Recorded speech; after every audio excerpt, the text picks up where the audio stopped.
Welcome to my channel, Digital Knowledge Library.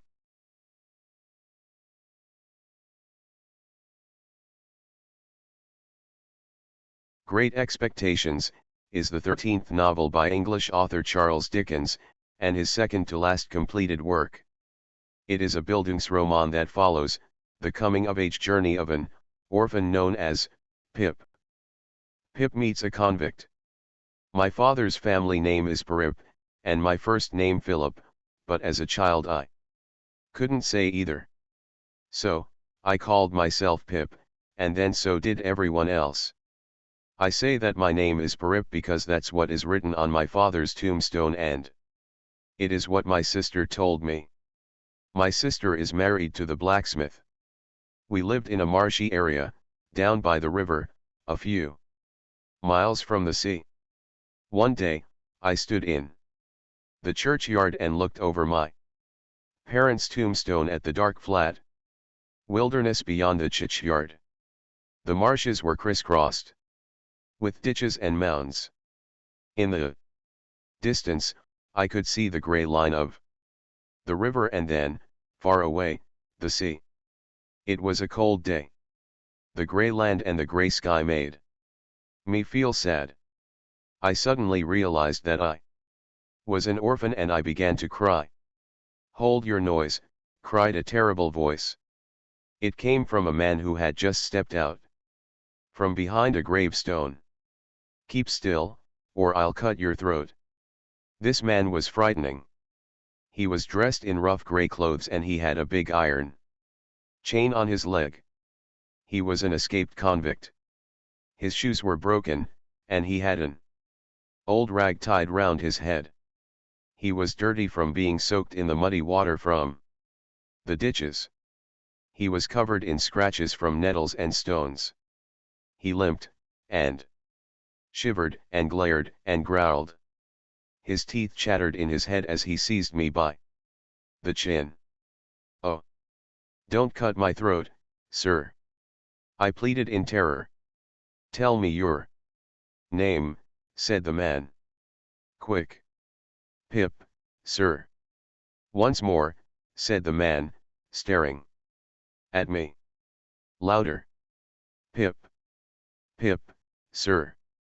"Show me where you live," said the man. "Point out the place." I pointed to where our village lay. "A mile from the church." The man looked at me closely. Then he turned me upside down, and emptied my pockets. There was nothing in them but a piece of bread. The upside-down view of the church righted itself when he placed me on a high tombstone. I sat, trembling, while he ate the bread ravenously. "Now look here," said the man. "Where are your parents?" "There, sir," said I. The man jumped and made a short run, but then he stopped and looked over his shoulder. "There, sir," I timidly said, pointing to the tombstone. "Oh," said the man. "So, who do you live with?" "If I let you live, which I haven't made up my mind about." "My sister, Sir Mrs. Joe Gargery, wife of Joe Gargery, the blacksmith, sir." "Blacksmith, said he, and looked down at his leg. After looking at his leg and me several times, he took me by both arms, and tilted me back as far as he could hold me. Then he stared into my eyes.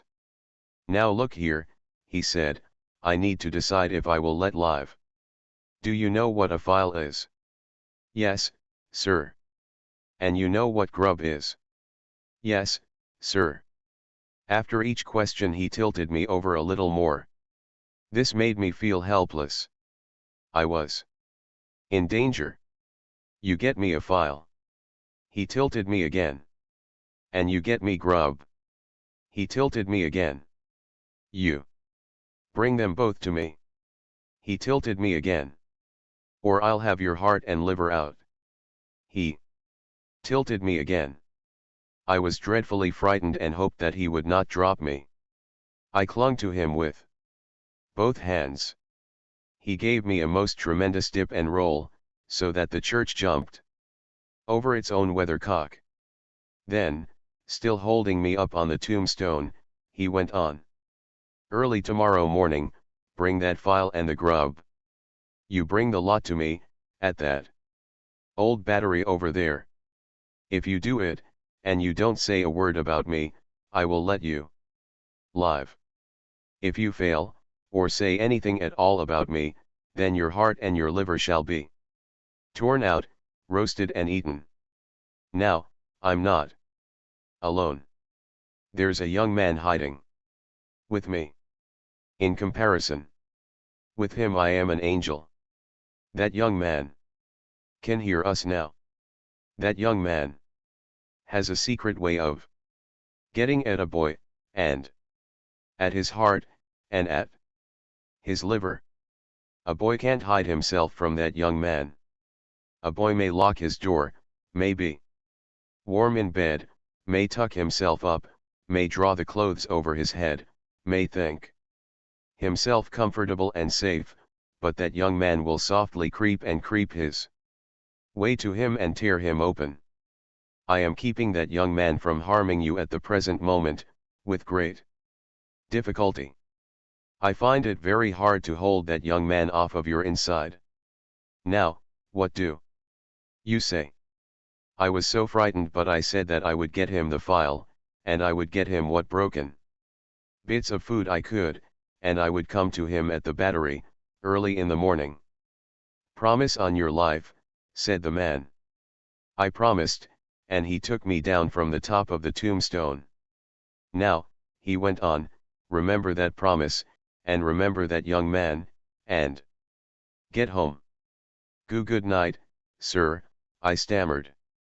It is going to be a long night for me, said he. He looked at the cold, wet, flat marsh. I wish I was a frog or an eel. He hugged his shuddering body in both his arms, as if to hold himself together, and limped towards the low church wall. He got over it slowly, like a man whose legs were numbed and stiff, and then turned round to look for me.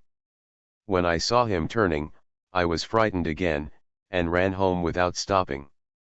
Excited to hear another story from Great Expectations. Drop your thoughts in the comments. Don't forget to like, share, and subscribe for more exciting story videos.